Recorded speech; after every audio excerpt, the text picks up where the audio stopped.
तीन बहनों की लालची भाभी। करिश्मा, रेशमा और मनीषा तीन बहनें हैं। उनका एक भाई भी है, मयंक।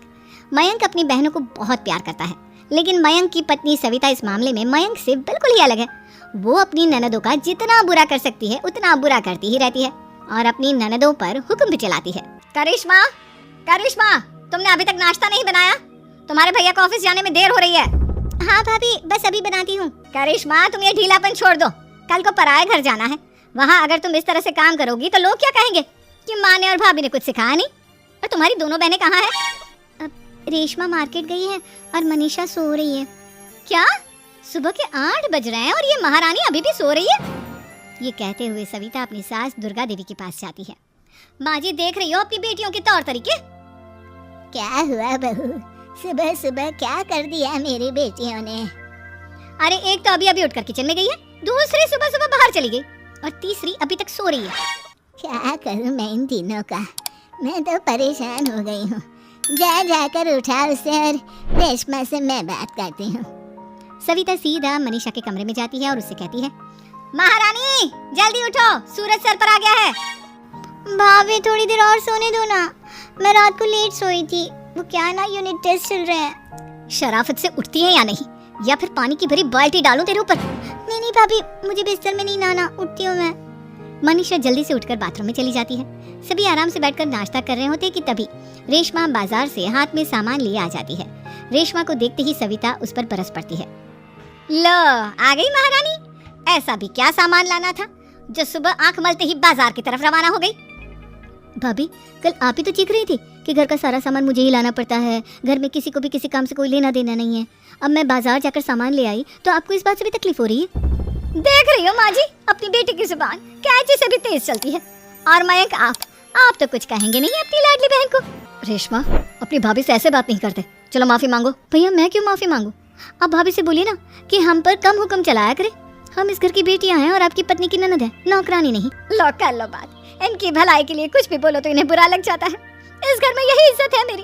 देख लो माँ जी, आपकी बेटी किस लहजे में मुझसे बात कर रही है। सविता वहाँ से चली जाती है। मयंक को बहुत गुस्सा आता है, वो भी वहाँ से चला जाता है। फिर करिश्मा रेशमा को समझाती है, रेशमा, तुम्हें भाभी से माफी मांग लेनी चाहिए थी ना।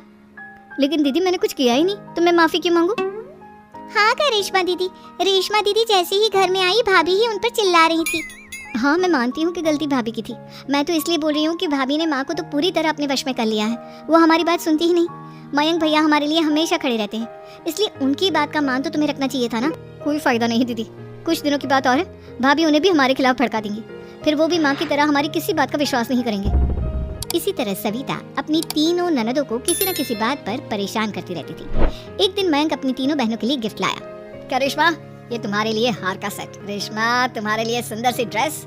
और मनीषा, तुम्हें किताबें पसंद है ना, तुम्हारे लिए किताबें लाया हूँ। थैंक यू भैया। थैंक यू भैया। थैंक यू भैया। करिश्मा, तुम्हारा नेकलेस कितना सुंदर है, ये भैया कहाँ से ले आए होंगे? मैंने भैया को 3 दिन पहले फोन पर ये डिजाइन दिखाया था और आज भैया ये ले आए। सविता तो अपनी ननदों के गिफ्ट्स देखकर जल गई और करिश्मा का नेकलेस तो उसे भी बहुत पसंद आया था। अपनी बहनों के लिए कितना अच्छा नेकलेस लेकर आए हैं, मुझे कभी कोई गिफ्ट नहीं दिया।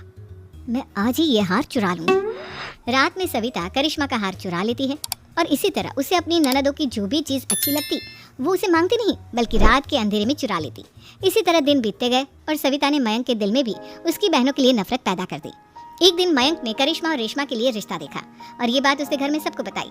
माँ, करिश्मा और रेशमा के लिए बहुत अच्छा रिश्ता आया है, वो लोग कल इन्हें देखने आ रहे हैं। आप और सविता मिलकर सारी तैयारी कर लेना। ये सुनकर करिश्मा और रेशमा खुश हो जाती हैं, लेकिन सविता सोचती है, अगर इन दोनों बहनों की शादी हो गई तो घर और बाहर का काम कौन करेगा? मनीषा तो 1 नंबर की कामचोर है, उससे तो किसी बात की उम्मीद लगाना ही बेकार है। मुझे इस शादी को रोकना होगा। अगले दिन सभी लड़के वालों के स्वागत की तैयारी करने में लगे होते हैं। तभी मयंक अपनी बहनों से आकर कहता है, तैयार हो गई तुम दोनों? देखो, दोनों लड़के बहुत अच्छे हैं, मैं कोई कसर नहीं छोड़ना चाहता, इसलिए तुम उनके सामने अच्छे से बिहेव करना और अपनी भाभी से लड़ने मत लग जाना। करिश्मा, तुम वो नेकलेस पहन लो ना जो मैं तुम्हारे लिए लाया था।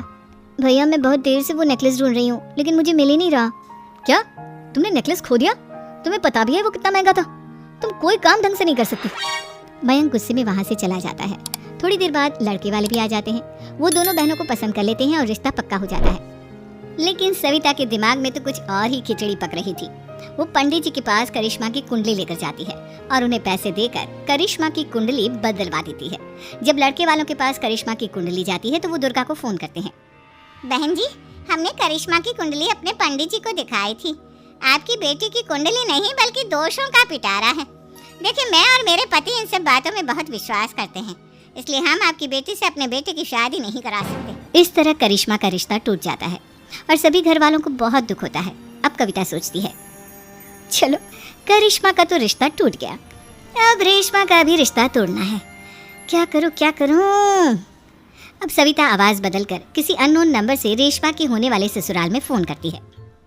हेलो, मैं कौन हूँ कौन नहीं ये आपके लिए जानना जरूरी नहीं, बस इतना सुन लो कि रेशमा का 2 साल से किसी के साथ अफेयर चल रहा है। बस रेशमा का रिश्ता तोड़वाने के लिए सविता का इतना कहना काफी था।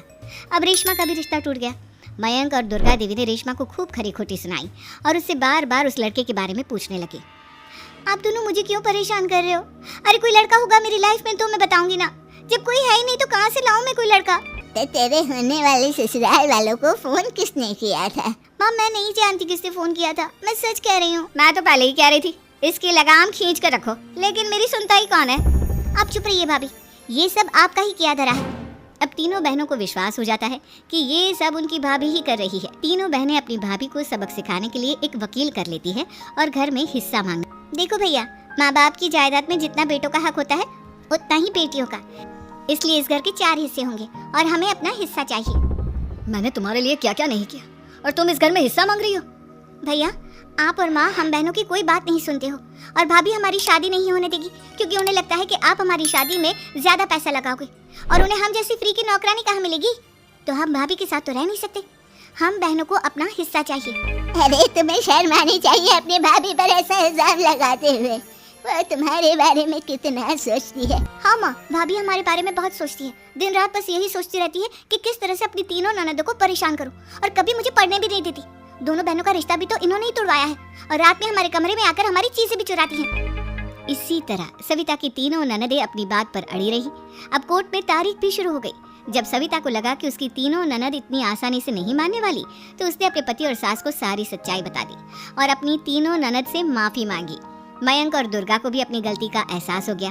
अब सविता खुद करिश्मा और रेशमा के लिए अच्छा रिश्ता ढूंढती है और उनकी शादी करवाती है।